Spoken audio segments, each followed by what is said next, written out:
நீயாவது சொல்லக்கூடாதா? இது இது நியாயமா? நான் என்ன பண்ணேன்? நீ பார்த்துட்டு தானே இருந்த? நீ பார்த்துட்டு தானே இருந்த? ஒரு பெட்டி, அந்த பெட்டியை திறந்தேன், உள்ளே புழு இருந்துச்சு, கீழே விட்டேன், அது பாம்பாக மாறுச்சு. ஏன் ஏன் ஏன் ஏன் அப்படி பேசுகிற? என்ன சொல்கிறது? நான் நிழல் தரேன், கதவு தரேன், கட்டில் தரேன், இன்னும் எனக்கு ஒரு கதை சொல்கிறீங்களா?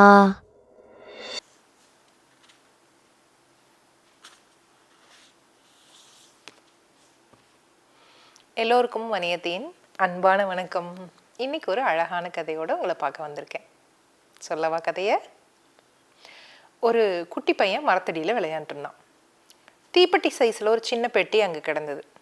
அவன் அதை இப்படி திறந்து பார்த்தான். அதுக்குள்ளே ஒரு புழு இருந்துச்சு.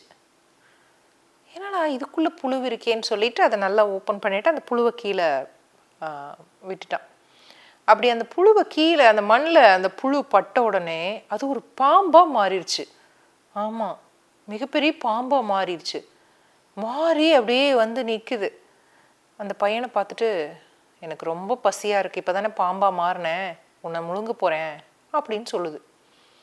இவன் சொல்கிறான், நான் என்ன பண்ணேன்? ஒரு புழுவாக இருந்த நீ, நான் கீழே உன்னை போட்டேன், நீ பாம்பாக மாறினேன், என்னை முழுங்குறேன்னு சொல்லி நியாயமா? உன்னை நான் தானே பெட்டிக்குள்ளேருந்து விடுதலை பண்ணேன், நீ இப்படி சொல்கிறது நியாயமான்னு கேட்டான். அதெல்லாம் எனக்கு தெரியாது, நியாயத்தை பற்றி நான் பேச வரல, நான் உன்னை முழுங்க போகிறேன், அவ்வளோதான். இப்போது ஒரு மரம் இருந்தது பக்கத்தில். இல்லை, அந்த மரத்துக்கிட்ட இந்த பையன் கேட்குறான், மரமே நீயாவது சொல்லக்கூடாதா? இது இது நியாயமா? நான் என்ன பண்ணேன்? நீ பார்த்துட்டு தானே இருந்த? நீ பார்த்துட்டு தானே இருந்த? ஒரு பெட்டி, அந்த பெட்டியை திறந்தேன், உள்ளே புழு இருந்துச்சு, கீழே விட்டேன், அது பாம்பாக மாறுச்சு.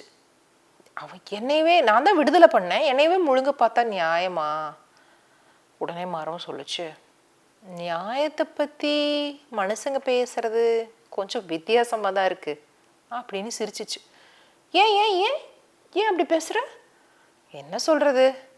நான் நிழல் தரேன், கதவு தரேன், கட்டில் தரேன், இன்னும் என்னெல்லாம் வேணுமோ வீட்டுக்கு தேவையான அத்தனையும் தரேன், பழங்கள் தரேன். அக்னி நம்ம வாழ்க்கையில ஒரு முக்கியமான அங்கம். திருமணம், கிரகப்பிரவேசம், ஏன் நம்ம வாழ்க்கையில வர அனைத்து ஆரம்பங்களுக்கும் சாட்சி அக்னிதான். நம்ம நம்பிக்கைக்கு உறுதுணையா இருப்பதும் அக்னிதான். தரமானதை உருவாக்குறதும் அக்னிதான். இப்படி தரத்தினால உருவாறதுதான் அக்னி 500D கம்பிகள். உறுதி, தரம் மற்றும் நம்பிக்கையின் அடையாளம் அக்னிக்கு நிகர் அக்னிதான். உட்கார்றக்கு பெஞ்சில் இருந்து ஆரம்பிச்சு எல்லாமே தான் தரேன். ஆனால் நீங்கள் என்ன பண்ணுறீங்க? நாங்கள் என்ன பண்ணுறோம்? என்ன வெட்டிடுறீங்கல்ல, அப்புறம் எங்கே நியாயம் பற்றி நீங்கள் பேசுகிறீங்க அப்படின்னு மரம் கோபமாக கேட்டுச்சு. யாரோ வெட்டினதுக்கு என்னையா நீ இப்படி கேட்குற அப்படின்னு அந்த பையன் சொன்னான். யாரோ வெட்டினா என்ன, எனக்கு 19 மனுஷங்க இவ்வளோ உதவி பண்ணுற நம்மளையே வெட்டுறாங்களே, இவங்களுக்கு என்ன நியாய தர்மம் இருக்குது அப்படின்னு தான் நான் நினைக்கிறேன் அப்படின்னு சொல்லிச்சு. ஐயோ, இப்போ பாம்பு வேற, ரொம்ப பேசிகிட்டு இருக்காத, நான் உன்னை முழுங்கத்தான் போகிறேன் அப்படின்னு நெருங்கி வருது. சரியான நேரத்தில் அந்த பையனோட தாத்தா அங்கே வந்துட்டார். தாத்தாவை பார்த்தோன்னு போய் கட்டி பிடிச்சிக்கிட்டா. தாத்தான்னு அழ ஆரம்பித்தேன். என்னாச்சுப்பா? தாத்தா தாத்தா, ஒரு குட்டி பெட்டி இருந்துச்சு, நான் திறந்து பார்த்தேன் தாத்தா, உள்ளே ஒரு புழு இருந்துச்சு, அது பாம்பா மாறி என்னை முழுங்குறேன்னு சொல்லுது.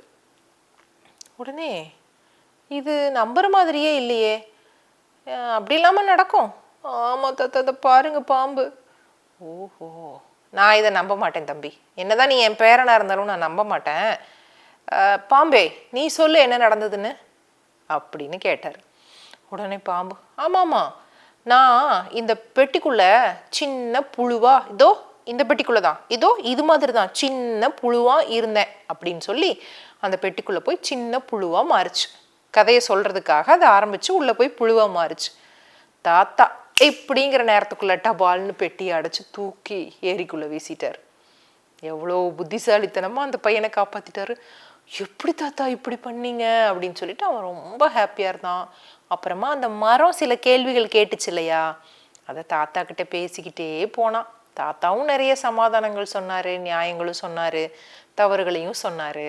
நிறைய விஷயங்கள் அவனுக்கு புரிய ஆரம்பிச்சிச்சு. உங்களுக்கும் புரியுது தானே?